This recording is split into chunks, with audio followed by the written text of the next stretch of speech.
কারো বাড়িতে ঢিল ছোড়া হয়েছে, কারো বাড়ির গাছের আম চুরি হয়েছে।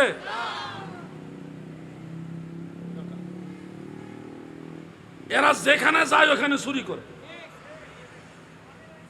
ওয়াহাবিরার কথা কই, এই ওয়াহাবিরা যেখানে যায়, গণভবন থেকে শুরু করে রাজপথ, আম গাছ, ধান গাছ, আর কোনো কিছু নিরাপদ না, যেখানে যাবে চুরি করবই। আমাদের সমাবেশে 2-3 জন মুরব্বী বিড়ি খাইছে দেখা সমালোচনা, ওই সুন্নিরা বিড়ি খায়। অত সেই ওয়াহাবিদের সমাবেশে গিয়ে দেখছি তারা গাঁজা খায়। আমাদের বাংলাদেশের কালচার অনুযায়ী পান, বিড়ি এগুলি গ্রাম অঞ্চল কিংবা সাধারণ মানুষ যারা খেটে খাওয়া মানুষ, তারা অনেক সময় এটা বদ অভ্যাস হিসেবে এটা পান করে থাকে। পান খায় আর বিড়ি, সিগারেট এগুলি পান করে। এগুলি আমরা সবসময় অনুৎসাহিত করি মানুষদেরকে। কিন্তু ওই মুরব্বী 3-4 জন বিড়ি খাইছে দেখা এটা ভিডিও কইরা খুব ভাইরাল করতেছে, বিড়ি খাইছে রে, বিড়ি খাইছে। তো তোরা যে আম চুরি করছ, তো এই সময় কইলি না রে আম চুরি করতাছি আমরা, দেখো আমরা আম চুরি করতাছি, এরা কইলি না। এখন একদিকে আন্দোলন করে ইসরায়েলের 2 গালে জুতা মারো, তালে তালে চশমা লাগাইছে ইসরায়েলের। কি কথা বেঠিক? আবার কয় ইসরায়েলের কালো হাত ভেঙে দাও, গুড়িয়ে দাও, গিয়া গোপনে গোপনে ইসরায়েলের পণ্য খাইতেছে। এইটা কোন জাতের আন্দোলন? এই জন্য আমরা সুন্নি মুসলমান, আমরা সুন্নিরা কখনো মানে হিংস্র না, কারো উপর আঘাত করি না। আজকে দেখেন এদিকে জমিয়তুল ফালাতে হাজার হাজার মানুষ নামছে, ওইদিকে রাজধানী ঢাকায় প্রেস ক্লাব থেকে শুরু করে স্বরাষ্ট্রমন্ত্রীর, স্বরাষ্ট্র উপদেষ্টার বাসভবনের উদ্দেশ্যে বিশাল জুলুস হয়েছে, মিছিল হয়েছে। কোনো একটা গাড়ি ভাঙচুর হয়েছে?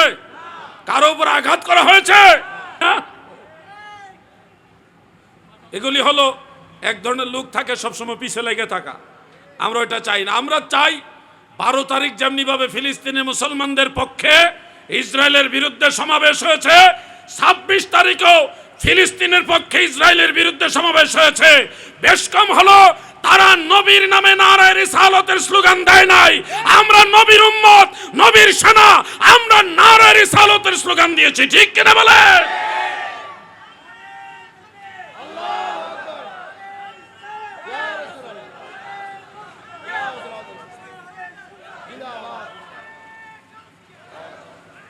বাটা জুতা কেএফসি বন্ধ করে দিলে এটা ঠিক আছে, রাষ্ট্রীয় পর্যায়ে বন্ধ করে দেন, তাহলে ইসরায়েলের পণ্য বন্ধ হলো।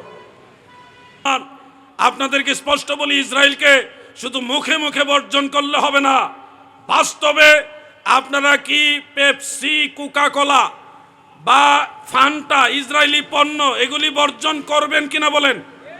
সবাই বলেন বর্জন করবেন কিনা? ঘরের ভিতরে লাক্স সাবান, ডাব সাবান আছে,